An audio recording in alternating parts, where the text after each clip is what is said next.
Right, let's build some collision layer for these guys. So I'm gonna drop down agent collision layer, and I'm just gonna build one side so you don't have to see me do everything. But here you see I get the dots I had before. Let's start with the head. And for the head, the default is always a capsule, and usually I use a capsule, but sometimes it's actually better to use a box, I found. It depends on the rigs. You will see that with different rigs you need to do different tweaks. And for this rig I think it works well with the capsules, but when you have a rig with a very wobbly head, if you put a box instead, it tends to just like roll over to one side and lay there flat, and then you get better motion. So that's the first thing. And then for the neck, usually I don't put anything on the neck, but there are actually rigs when I put something in the neck. And the reason when I put something on the neck, that is usually because I want to separate two cone twist constraints. So I have one that maybe goes up and down and one that goes side to side, because I find that better to have that separated and to have the same cone twist constraint. I just find the motion gets better. But in this one I'm not even gonna bother. And the next thing I'm gonna put is I'm gonna do the chest. So I'm gonna put it here, and I'm gonna drag that out. Also capsule. Most of the capsules are great. I use them for most of the things.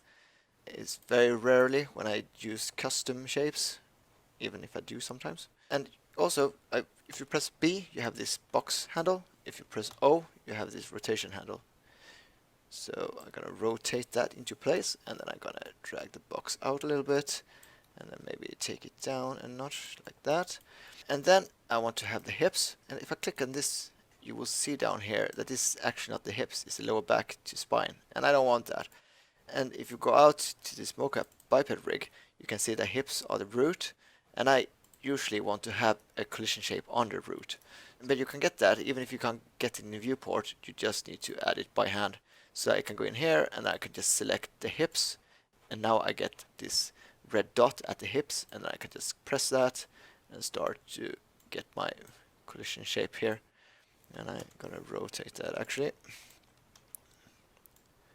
Rotate that up, and then I'm gonna go back to my box handle, move it down to the side, and give it some volumes. Something like this. Cool. And then let's do the arms, and they are placing it pretty well. And then I'm coming to the hand, and for the hand I need to tweak it a little bit more, rotate it into place. With the hands I tend to make them much bigger than they are, and that is just because a lot of sims, and you will see what I mean when you get there, is that you get agents laying and then the arms trying to reach the ground, and then it just gets stuck in this weird motion.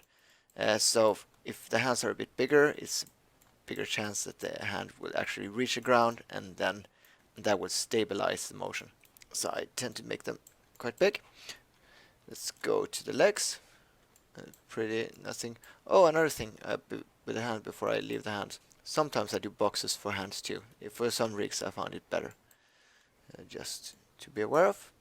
But let's do this. And I'm gonna make this tighter. Actually, I'm gonna orient that maybe a little bit. Box, back to box. And then for the feet, I don't want to have both part of the feet. It's enough to just have this guy here. And I'm gonna orient this guy up. And then I'm gonna go box, like so. And for the feet, another part where I sometimes use boxes. For this one, capsules are fine, but just to be aware of. So here, that is basically this like a rough blocking of the collision shapes. And if you want to have a blueprint, you can always check out side effects.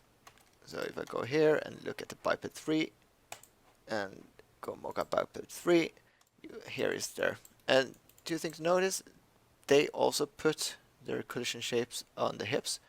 Another thing, they have overlapping collision geometry, and that is not a problem because the default behavior of the cone twist constraints are that they are not colliding with the shapes they are attached to. So these two shapes won't collide with each other. So, right.